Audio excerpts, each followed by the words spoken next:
రామ్ చరణ్ గారి పెద్ద pre release event జరిగిందండి. ఈ ప్రీ రిలీజ్ ఈవెంట్ నాకు చాలా బాగా నచ్చిందండి. ఎందుకంటే ప్రతి ప్రీ రిలీజ్ ఈవెంట్లో ఎవరో ఒక్కళ్ళే చాలా చక్కగా మాట్లాడతారు, మహా అయితే ఇద్దరు చక్కగా మాట్లాడతారండి. బట్ ఈ ప్రీ రిలీజ్ ఈవెంట్లో ప్రొడ్యూసర్ గారు, డైరెక్టర్ గారు, హీరోయిన్ జాన్వి గారు ఎంత చక్కగా తెలుగులో మాట్లాడారో, హీరో గారు అందరూ చాలా చక్కగా మాట్లాడారు. జగపతి బాబు గారు చాలా చక్కగా మాట్లాడారు. మీరు ఈ ప్రీ రిలీజ్ ఈవెంట్ వీడియోస్ని చెక్అవుట్ చేయండి, మీకు కూడా ఖచ్చితంగా నచ్చుతుంది. ఎస్పెషల్లీ రామ్ చరణ్ గారు ఒక చిన్న పొరపాటు జరుగుతూనే ఉంటాయి కదండి. వీరందరూ యాక్టర్స్ అండి, స్పీచ్ ఇచ్చే వక్తలు కాదు.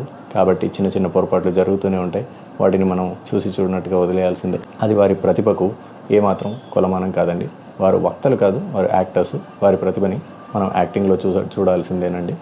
ఈ ప్రీ రిలీజ్ ఈవెంట్ వల్ల పెద్ద సినిమా మీద హోప్స్ అయితే నాకు కాస్త పెరిగాయండి.